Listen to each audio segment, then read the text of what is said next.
Happy Star Wars Day! Way! Fuck me. Don't do that near your ear. Don't do that near your ear. Jesus Christ. Yeah, Happy Star Wars Day. And it was a good film before you say a fucking word. It was a good film. Stop being a cunt about it. Enjoy it. Just enjoy it. So, 2017 is quickly coming to a messy conclusion. Hopefully, a conclusion that will be full of alcohol and questionable decisions. But before we hit that brick wall of uncomfortable inebriation and vomit-induced reminders of the year that we have wasted, literally fucking wasted, let's look back. Let's look back at the video games of 2017. The video games that shaped this wonderful, wonderful year. Part 1. Yes, part 1. I'm doing this in 2 parts. 3 this week, 3 next week. You know, trying to stretch out that content into the new year. Into the new year? No. Into Christmas. Because I don't want to work, I just want to get pissed. Now, this first game on my list of games that shaped the year caught me by surprise. Surprise in the fact that I actually liked it as much as I did. Mainly because I spent the majority of 2017 shitting all over the company that were behind it. I am of course talking about Super Mario Odyssey. Nintendo had already had a stellar year in 2017 before the release of Super Mario Odyssey. Their new console, the Nintendo Switch, had smashed everybody's expectations, performing well critically and commercially. It even had some killer software to boot, with the likes of The Legend of Zelda Breath of the Wild, ARMS, Splatoon 2 and Mario plus Rabbids Kingdom Battle, providing more than enough quality content for Switch owners. But Nintendo were not finished. They had one more trick up their sleeve, one more ace that would give their 2017 the straight flush they were looking for. And his name was Mario. Super Mario Odyssey released in late October to critical acclaim, quickly becoming recognised as the best Mario game to date. This installment in the franchise is just as silly, just as irreverent as every other game in the series, maybe even more so. But what it did this time around was take that oh-so-perfect Mario gameplay and dial it up beyond everybody's expectations. And it is that gameplay, that sublime gameplay, that is by far and away the star of the show in Super Mario Odyssey. Sure, the art style is endearing and visually breathtaking, and obviously the soundtrack that accompanies said art style is beyond incredible. That Forest Kingdom tune is a fucking banger. But the gameplay, holy shit. The gameplay, oh my god. It might just be the best gameplay I've ever experienced. Super Mario Odyssey simply does a wonderful job at teaching you the laws and rules of the game it lays in front of you, and yet rewards the bending of such rules. The maps and levels are designed in their first instance to teach you what is possible within the game, but in the long term tempt you to scratch at the surface of such levels. Super Mario Odyssey encourages experimentation and exploration, dangling that carrot in the shape of a power moon just so that it keeps you occupied for more time than it has any right to. The game is just exquisitely designed, so ingeniously devised that it continues, nigh on 30 hours later, to take me by surprise. It feels that even now, a full day into the game, I still cannot predict what Super Mario Odyssey is going to throw at me. And for a game that's all about throwing your hat at inanimate objects, well, that's fucking outstanding. Now this next game, this glorious game that came so early on in the year, set the standard for 2017, raising the bar higher than anyone could have predicted. Its beauty was unprecedented, its gameplay was innovative, and the amount of times this game threw me was untold. The next game on my list is Horizon Zero Dawn. Now when I heard that Guerrilla Games of Killzone fame were working on an open world action RPG, my eyebrows raised higher than my expectations for this channel.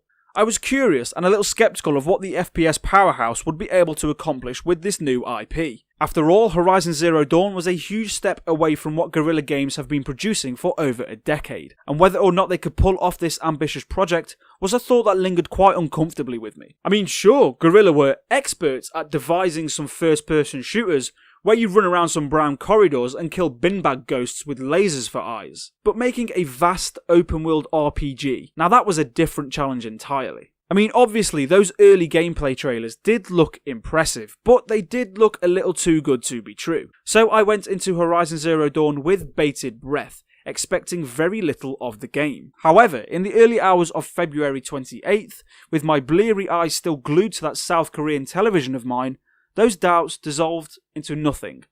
Horizon Zero Dawn was astonishing, and more importantly, it delivered upon everything it promised. The gameplay was innovative, giving you the freedom as Aloy to take on the mechanical monsters that threatened your life in a variety of ways. Careful planning, meticulous tracking, and targeting specific body parts were just as effective as going in all guns blazing. Or would that be all bows blazing? All arrows blazing?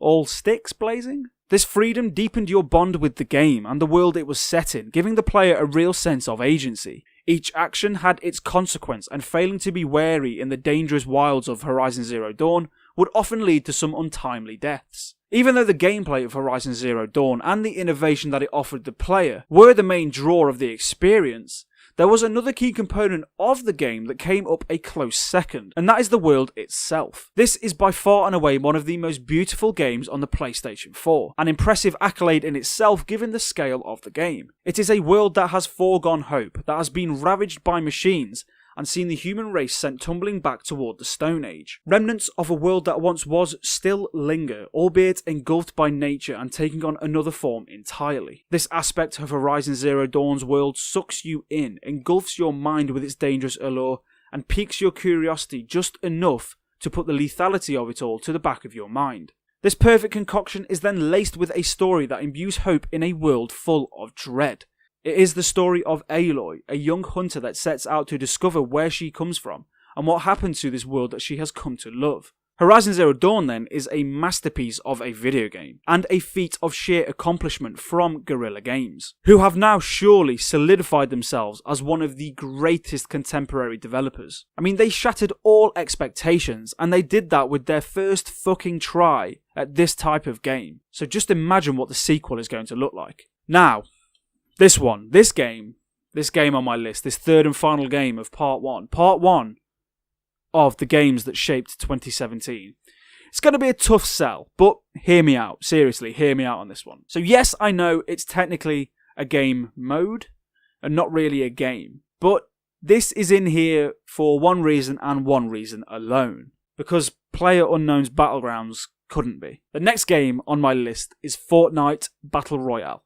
Arguably the most popular game of the year, PlayerUnknown's Battlegrounds captured the hearts and imaginations of the PC gaming community. Unfortunately, I haven't had the chance to play PUBG. I don't actually have the ability to do so. And I've made a point to only have games that I've actually played on this list. I mean, I can't really have a valid opinion on a game by just having watched it on the internet, can I?